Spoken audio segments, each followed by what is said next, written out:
This is the camera that kickstarted my photography career, and in this video I'll tell you why I think the Sony A6000 is still one of the best beginner photography cameras in 2024, even though it was released a full 10 years ago. Do something cool! How was that, bro?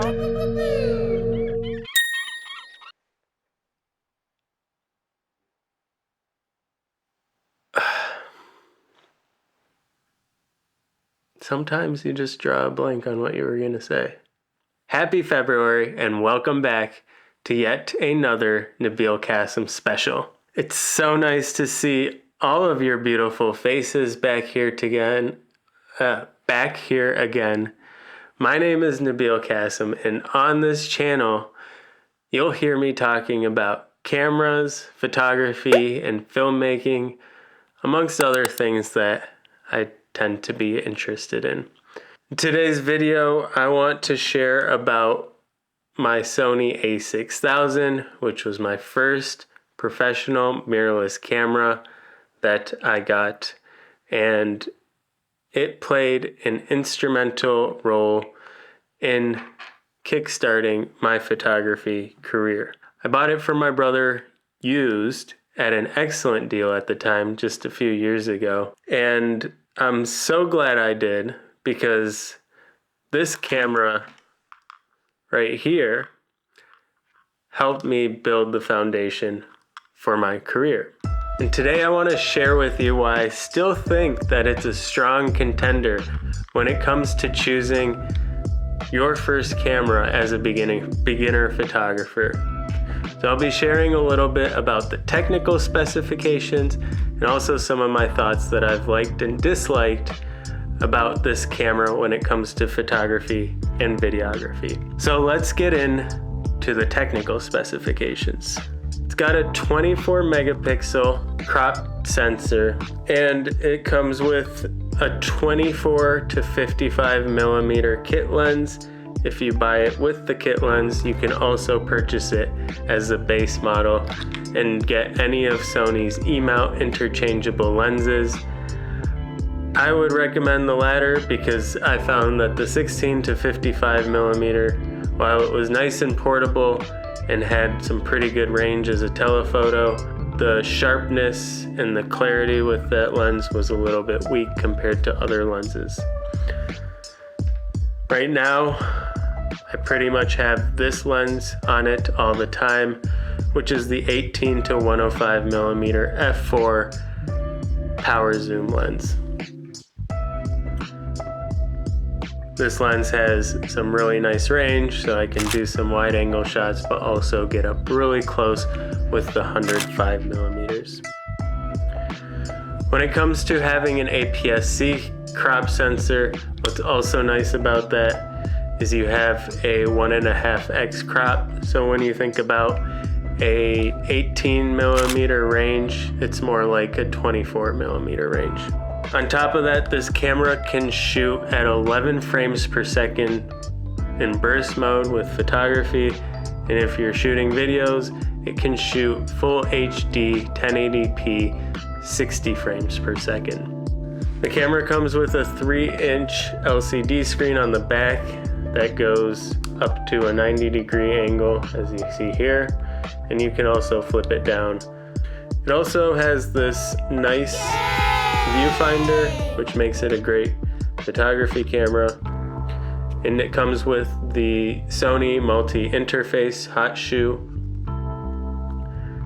And surprisingly, a lot of cameras don't come with this anymore, but you have an on-camera flash for any occasion that you might be shooting portraits in low light. So when it comes to photography with the Sony A6000, there's a few things that make it a great photography workhorse. The first one that you'll notice right off the bat is how small the form factor is. I love this camera just for that reason, and especially because it's one of my older cameras. I'm not afraid to throw it around. So this is one of my cameras that I just grab and go whenever I'm in a hurry to go shoot something. The other thing is that it's got a 24 megapixel crop sensor on here that gives you really accurate color representation for what it is. It does struggle a little bit when it comes to low light. I usually don't feel very comfortable pushing it past 1600 ISO. But on the flip side of that is you've got this on-camera flash. So if you ever are in the pinch and you need to get some extra light in there, you could always pop open that flash and have a straight-on light source from the flash. It's not the strongest though, so you'll probably have to be a little bit closer to your subject if you're shooting a portrait. The other thing that's nice about this that makes this great for photography is having the viewfinder. You'll see with some of the newer vlog-based cameras that claim to be hybrid cameras, even though you can shoot photography and video with them, they don't come with a viewfinder, which makes it really great if you're trying to get a good idea of what you're shooting. You can get your eye really close up to it, block out any of the distractions around you as you're shooting your photos or videos for that matter. With the 11 frame per second burst mode, that's really nice if you're shooting anything fast. I will admit though, the autofocus on here is a bit slow, and one of my bigger complaints with this camera is that you can lose focus pretty easily, and it can take a little to search for the right focus at times. With the newer cameras, you have some new AI technology going into the computers with those cameras that make the autofocus way better. I'm talking about the cameras that come in the vlog series like the Sony ZV or the newest Sony that's in the A6000 series, which is the Sony A6700. Although that one does come at a much higher price point. Nonetheless, something to consider if you're trying to future-proof your camera kit. The other thing that I love about this camera is that it has the interchangeable E-mount system. So as a beginner photographer, I was able to start investing in lenses where you get the most bang for your buck and holds the most value. So I started exploring the world of lenses with just this camera. And as I started to build out my camera kit with my newer cameras, I was able to reuse those lenses on my newer Sony A7 IV, for example. Now let's talk about video with this camera. I'll admit this, if you're wanting to get into video, don't get this camera, because this camera struggles quite a bit with shooting good videos. One of those reasons was what I mentioned for photography as well, was the autofocus.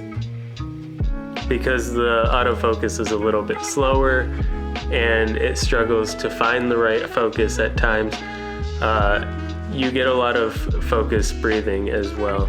The other thing is that there is no in-body image stabilization. So if you are doing anything that is active, like walking down the street, it's really hard to stabilize the video coming out of this camera. This is a vlog test using the Sony A6000 on a really windy day. So you can see that the audio quality is not that good.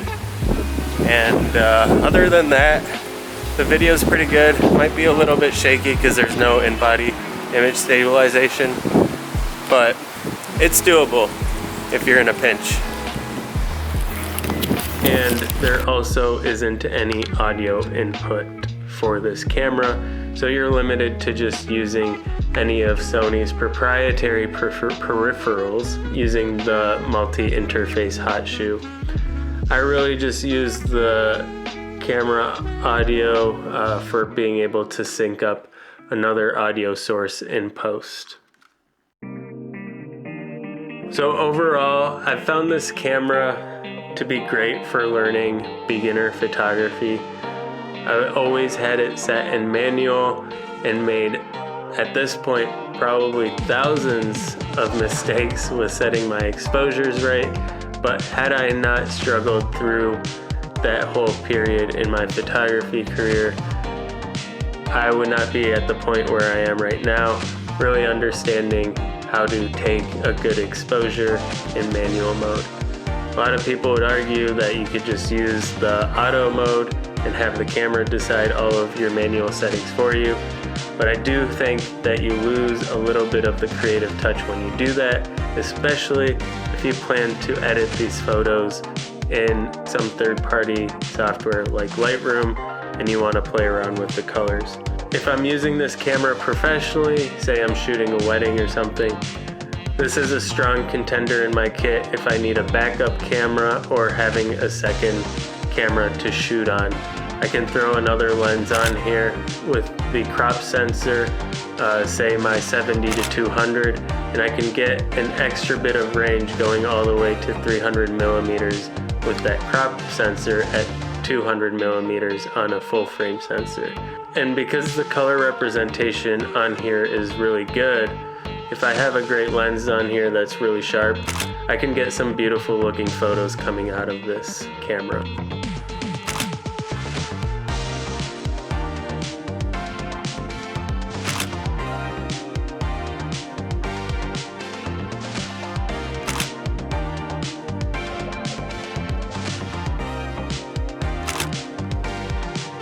If you go to Amazon right now, it'll be hard to find the brand new version of this camera, but you can easily get the certified refurbished version at a discount and happens to also be better for the environment.